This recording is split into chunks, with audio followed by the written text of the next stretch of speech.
I find myself operating in the mining industry.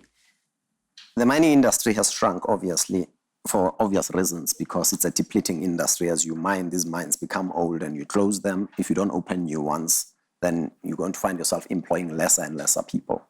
But these days, we're finding technology taking over. I therefore find myself in a situation where the first thing that I learned is the story of respect. I spend a lot of time underground. I go to the mines. We run 3 mines. 2 of these mines are underground mines. And I sit with the employees underground. You know, years back, you used to find that when you work with labor, especially most of the unions, the whole relationship will be antagonistic. You're fighting all the time. And I've learned over the years that the whole story of inclusivity and respecting the people who work with you, nobody works for you. People work with you. I find the people who work underground for you, who make you lots of money, when the coal price is $150 a ton, and these people go underground, they face methane gas explosions, they face challenges of anything happening, fall of ground, and all those things.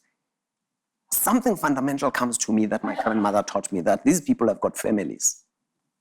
You know, that uneducated Mr. Damini who works for you underground, I always reflect that this man, when he goes home, they call him father, those children.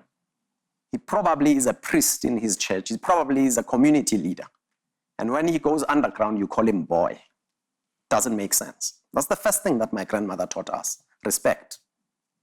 The second part of that, in terms of leadership for me, that I've instilled in my business is the story of a great and powerful work ethic.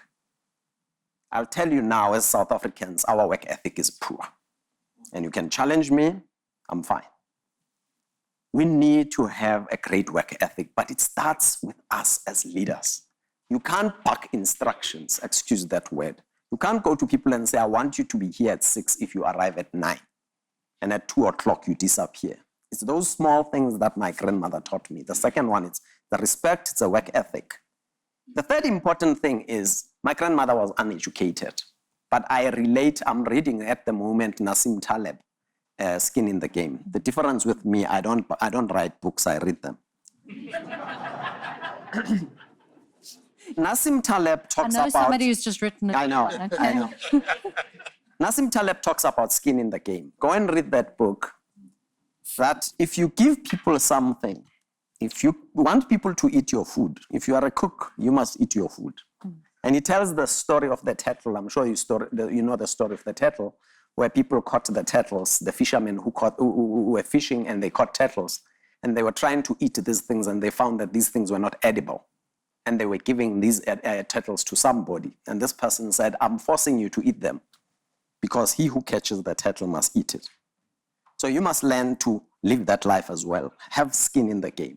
I find most of us, we like to lead, but we want to be outside of this crawl. We want to stand outside and tell people inside that this is how things are done. It doesn't operate that way. Guys, we need to be inside and do things. And that is why I'm then linking it to the 1990 to 94 story where somebody walks away and say, has this country failed? Is this a failed state? Because that's the conversation that goes around. This is not a failed state. I believe we can change. We've taken over the country. We've got 77% of this population is black. And I'll give one example and stop. The last point is we're not taking people along as leaders. What I mean by that, we're talking about the 4th Industrial Revolution, talking about digitization, talking about that language that Professor Chilitsi Marwala at UJ, Professor Adam Habib, everybody talks about. Let me tell you something. I grew up in a township. We're leaving those people behind. We're leaving them behind. And I'll pause now by giving you an example. I run big mines, and the communities come to the mines and say, Mike, we want to be part of this business. We want to mine as well. We want to be part of this business. Give us mining, give us opportunities. We want procurement opportunities. I always say to people, a general manager or a miner who used to mine 30 years ago, if you put him back at the mine today, they'll be lost because the game has changed. The leadership lesson I learned goes back to respect and this listening. You become part of that conversation. You don't fob people off and say, you're talking nonsense, then the confrontation starts. I am telling you now, there are people who mine illegally, who cause problems. The leadership lessons that I'm sharing with people is, do you listen? Can you hear? Or are you the big talker?